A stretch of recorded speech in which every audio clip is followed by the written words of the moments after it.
Olá, turma. Bem-vindos a mais uma videoaula de biologia e o tema de hoje é a morfologia e fisiologia da pele humana. Para esta aula, estou utilizando o conteúdo multimídia Fisiologia da Pele e também vou utilizar algumas lâminas do nosso microscópio virtual. Muito bem, pessoal. A pele é considerada o nosso maior órgão e a grande barreira do corpo humano. Barreira contra agentes externos que, então, ela nos reveste e nos protege contra a invasão de seres que possam nos prejudicar. Tá? Então, ela protege todo o nosso corpo.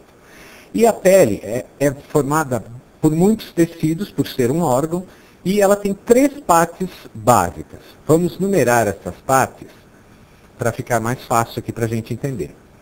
Então, aqui em cima, pessoal, vou chamar de camada 1. Esta camada 1, ela é chamada de epiderme. A epiderme, basicamente, é formada por tecido epitelial de revestimento do tipo estratificado pavimentoso. Então, são células bem unidas, bem achatadas, que dão um revestimento perfeito para a nossa pele. E a pele, aqui em cima vocês podem ver, essa camada mais clarinha, é chamada de estrato córneo. É nesta camada, pessoal, que está a queratina, que é como uma cera que reveste a nossa pele, né, dando uma certa impermeabilização da pele. E proteção, é claro. Ok? Então, tecido, a epiderme, tecido epitelial de revestimento. Vamos ver uma imagem da epiderme no microscópio virtual. Então, aqui no microscópio, escolhemos histologia humana, tecido epitelial e pele. Nós temos aqui, gente, uma imagem do tecido epitelial estratificado pavimentoso, que é a pele. Aqui a camada córnea, como eu falei, onde está a queratina, células mortas, e essa camada mais profunda da epiderme, ela é chamada de estrato basal ou camada basal. E o que acontece? Como o tecido epitelial não tem vascularização, não tem vasos sanguíneos, o tecido logo abaixo da epiderme, ele começa, ele passa nutrientes para nutrir a epiderme. Tá? E é essa camada basal que funciona como uma espécie de esponja que transfere esses nutrientes para nutrir as células da epiderme. A camada mais baixa da epiderme é formada por células com alta atividade mitótica, então se multiplicando bem, com grande intensidade, e conforme elas vão atingindo as camadas mais superficiais, elas vão se tornando mais achatadas e com menos atividade mitótica. Ok? Então, agora aqui, pessoal, camada 2. Esta camada 2 é chamada de derme. É justamente esta camada que nutre a epiderme, como eu havia dito, né, através da camada basal.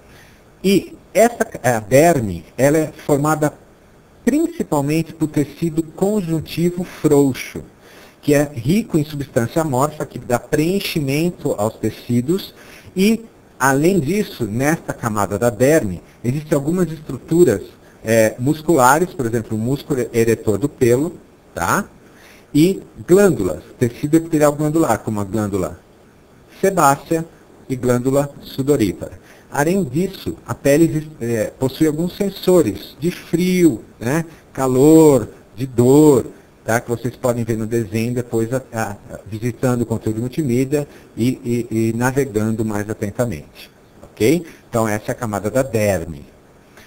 Voltando à nossa imagem do microscópio, vamos ver então imagens reais, principalmente dos músculos, né, da pele e das glândulas.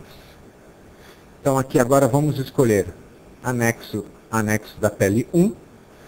Temos aqui uma imagem de um corte de lâmina de pele, em que mostra um folículo piloso, ou seja, um folículo de onde nasce o pelo, rodeado de glândulas sebáceas em volta dele, que é um tecido epitelial glandular.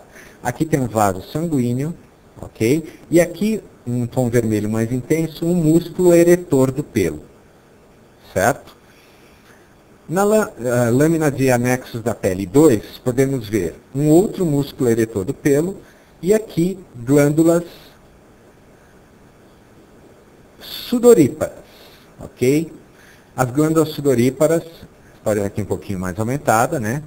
Aqui é a luz da glândula sudorípara, são glândulas exócrinas que liberam suas secreções para fora do corpo, ok? É aqui um pouco maior, o tecido epitelial glandular envolvendo toda a glândula, e aqui a luz da glândula onde se forma o suor. Tudo bem? Vamos ver então uma animação de como funcionam essas glândulas e o músculo. Então, voltando aqui ao nosso desenho esquemático, vamos acionar aqui a animação da glândula sebácea. Então, gente, a glândula sebácea, o que ela faz? Ela produz gordura, né? Uma secreção gordurosa que vai subindo até a superfície da pele e vai dando uma certa impermeabilização, né? Uma proteção extra para a pele, e o acúmulo dessa secreção, muitas vezes, pode formar as tão indesejáveis espinhas ou acnes, ok? Que tanto afeta os adolescentes aí. Isso é glândula sebácea. Agora, glândula sudorípara. A glândula sudorípara, então, produz o suor. O suor, na forma de água e sais minerais, é secretado até a superfície da pele, e também a glândula sudorípara possui uma grande importância na regulação térmica do nosso corpo. Ela ajuda a manter a nossa temperatura constante, por isso nós somos seres homeotérmos, ok?